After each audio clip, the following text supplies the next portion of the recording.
the Arizona Cardinals have made a sneaky good move, and following a brutal injury update that we're going to go over today surrounding one key player, the Cardinals have made a very interesting move. We're going to break that down as well as discuss some massive injury updates ahead of the game against the Panthers tomorrow night. Time to go over today, folks, but before we get into it all, quick reminder to hit that subscribe button. If you're enjoying the daily Cardinals content, this is the place to be for it, so make sure to hit that subscribe button. Folks, a lot to go over today, and obviously tomorrow is the big game against the Carolina Panthers, and it's going to be a very, very interesting one, especially given the success that their lack of success, rather, the Cardinals have had in the past with them. But folks, we have a ton of updates to go over today, including some big injury updates and some new news ahead of tomorrow night's matchup. But I want to start with this right here, and they have made a few interesting moves. So this happened a couple days ago, and I want to go over it quickly in case you guys missed it. Joey Blount, he has been placed on season ending injured reserve list. And he was, of course, Joey was named the captain, I believe it was, for this team, but he's going to miss the rest of the year, which is obviously a devastating, series of events here, right? Very, very sad, especially because of, he made a lot of progress in the offseason, a lot of stuff behind the scenes, according to all accounts. And for him to be, injured for the rest of the year is very sad. And ultimately, it is a very unfortunate thing. Injuries happen, but you never want to see that. But folks, no one's talking about the player that they signed. And you can see this here. They have signed wide receiver, and he is a Simi Fihoko, I believe is how you pronounce it. Correct me down below if I'm wrong. But we're going to call him Simi. So he is a very interesting name, and one that I'm sure a lot of you guys probably haven't heard about in the past. But he's, of course, going to replace Joey in the special teams. He played 10 special team snap in Sunday's win over the Saints. That was, of course, Joey Blount. And as it pertains to the new signing here, this one is super interesting for a variety of reasons. Now, is he a really, really good player? No, but I do like that they picked him, and I didn't cover him on the channel, of course, new channel, but he, over the offseason really developed into a decent option for the Cardinals, and some people were calling him even a hidden gem there back a few months ago. I'm going to cover it here, but 311 offensive snaps and 208 on special teams in his career. He was a fifth-round pick in 2021 by the Cowboys, and the Cardinals replaced his spot in the practice squad by signing Channing Tindall. But then, of course, they ultimately, got rid of Tindall, and now they re-signed Simi. So let's dive into, who he is. Now, you can see here, and this is an article that dropped, a month or so ago. Throughout training camp, he's consistently made plays that highlight his speed and ability to create separation. His chemistry with quarterbacks has been evident, leading to several highlight reel catches during practice. And of course, this is what I was talking about in the offseason when we were getting those, the film from, Kyler Murray to Marvin Harrison Jr., all the film to, Will Johnson matching up against Marvin. It was obviously good times. Now it's better times because we're in a real game.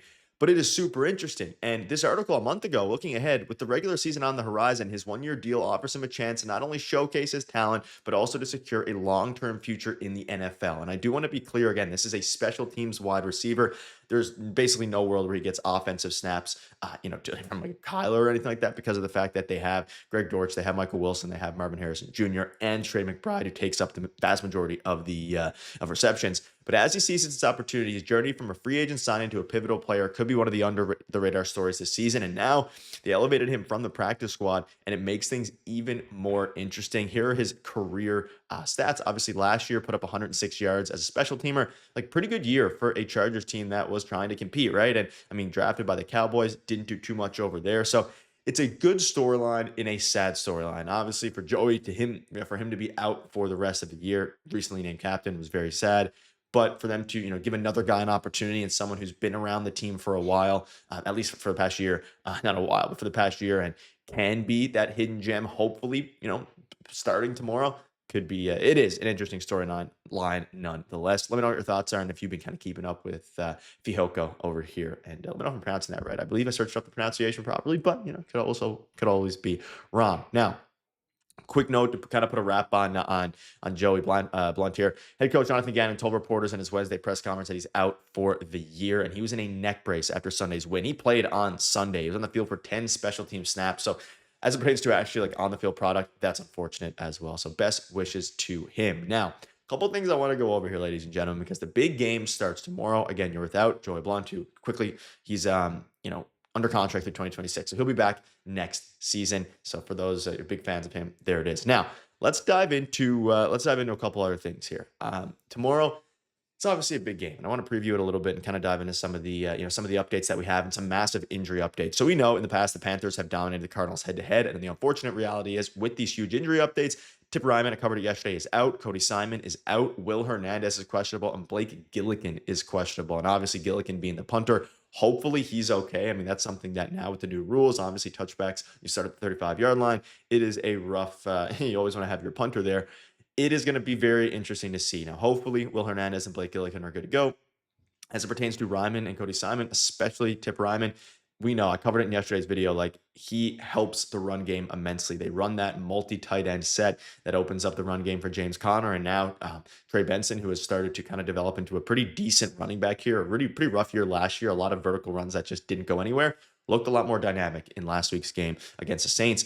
But you're going up against a Panthers team that is not very good historically, but the Cardinals have not been very good historically against them. And of all opponents the Cardinals have played in the last 15, matchups, no team has hit the Cardinals number like the Panthers. It has been real bad, including postseason meetings. We're not going to rewind to 2015 and all those sad times, but think back to even last December as the Panthers were playing for nothing, and we know what happened. It was rough, right? They lost, but it was rough. That was an overtime loss. But the key on Sunday will be which of these two teams can dominate in the trenches. Last year, the Panthers rushed for over 200 yards, and that's what I want to bring up now because the running game. I mean, obviously the Cardinals are matched up with Alvin Kamara last week.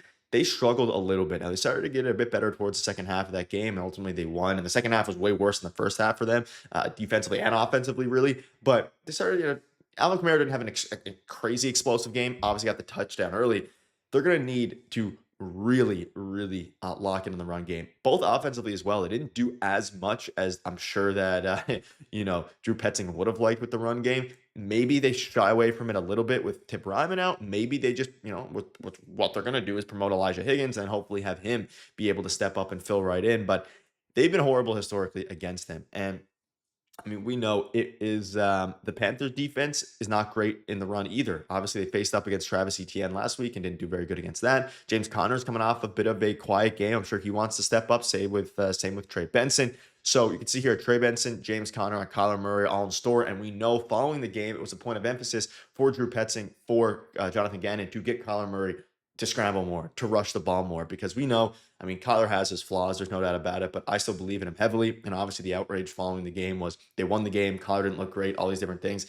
He scrambled more. He rushed more. If he can get in the pocket, and then if he doesn't see anything, obviously run through all of his reads, he has the best legs out of a quarterback, or at least one of the best legs in the NFL. You got to rush. And also something I want to see from Kyler is if he is rushing, let's say, obviously third and whatever, throw, or second and whatever rather, or first down, let's say, throw the ball away instead of running out 2 yards behind the line of scrimmage, because he tends to lose a lot of yardage by just running, obviously getting cut off and then running out of bounds and losing 2 yards on the play. You're better off throwing that away. That's something hopefully he'll learn, but he's in the, he's not a rookie anymore. He's not a sophomore. He's been in the league for, half a dozen years. So it's going to be interesting to see. Let me know down below what your thoughts are. See you guys later.